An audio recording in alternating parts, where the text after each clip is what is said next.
ये समाजवादी पार्टी और समाजवादी पार्टी के गठबंधन पर कभी भी समाजवादियों ने गठबंधन किए होंगे, नेताजी से लेकर के अभी तक कभी समाजवादी गठबंधन पे आरोप नहीं लगता था कि पैसा लेकर के टिकट दी जाती है। लेकिन जिस तरीके से ओम प्रकाश राजभर जी के साथ जब गठबंधन किया, आरोप लगा समाजवादी और गठबंधन पे कि यहाँ पर पैसे लेकर के टिकट दी जाती है।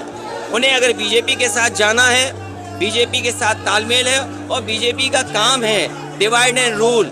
डिवाइड एंड रूल केवल ये नहीं है कि जातियों में बांटना, धर्म में बांटना। मैंने सदन में भी कहा था कि डिवाइड एंड रूल का मतलब ये भी है कि विपक्ष को बांट के रखें, विपक्ष के लोगों को डरा के रखें। हो सकता है कोई डर हो, बीजेपी की तरफ से कोई दबाव हो। आपने महाराष्ट्र में देखा, मध्य प्रदेश में देखा, बंगाल में आप देख रहे हैं, दिल्ली में आप देख रहे हैं। कांग्रेस की सबसे बड़ी नेता, क्या कोई कल्पना कर सकता है कि उन्हें भी ईडी बुला लेगा? जब कांग्रेस की लीडर को ईडी बुला रहा है तो ये संदेश बीजेपी दे रही है कि अगर उसके खिलाफ कोई बोलेगा तो आपको भी बुला लिया जाएगा।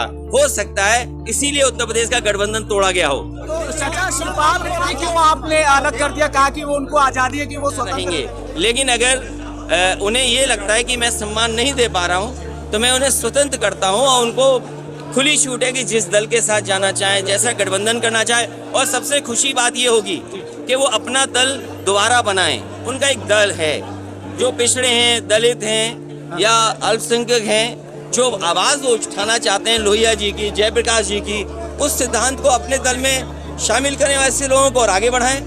ओम प्रकाश राजभर लगातार आप पर सवाल उठाते रहे कि आप एसी से बाहर नहीं निकल सकते। देखिए, एसी क्या है, मैं 22 साल राजनीति हो गई मुझे, और 22 साल में आप सब जानते होंगे कि किसके इशारे पे उठा रहे होंगे। मुझे तो लगता है कि उनके अंदर आत्मा किसी और दल की आ गई है। और गांव देहात में झाड़ फूक होती है ना, उन्हें झड़वाना फुकवाना पड़ेगा और तभी ठीक होंगे, उससे पहले ठीक नहीं होने वाले। की सुरक्षा उनको क्यों मिली है? ये इसलिए मिली कि जो बीजेपी को खुश करेगा उसे सुरक्षा मिलेगी। कावड़ियों का सम्मान होना चाहिए, वो धर्म का है, और धर्म में बहस नहीं होनी चाहिए, धर्म में तर्क नहीं होना चाहिए। मैं धर्म में तर्क नहीं कर सकता, जो धर्म की मान्यताएं हैं मैं उसमें तर्क नहीं दे सकता हूँ, धर्म में तर्क नहीं दिया जा सकता। सर, महंगाई के लिए आप क्या कहना चाहते हैं? गेहूं महंगाई, बीजेपी को हटाओ महंगाई जाएगी, बीजेपी को हटाओ महंगाई जाएगी।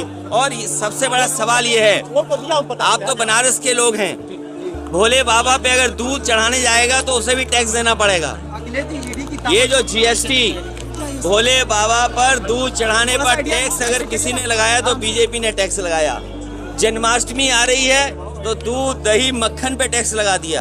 अभी रक्षाबंधन का त्योहार मनने जा रहा है, घरों में दूध से खीर बनती है, सब्जी आपके मिठाइयाँ बनती हैं, घी से अच्छी सब्जियां बनती हैं, जानबूझ करके जीएसटी लगाई।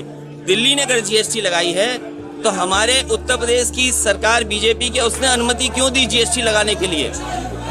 दूध दही पे जीएसटी किसी ने नहीं लगाई होगी, टैक्स कोई दूध दही पे नहीं लगा सकता।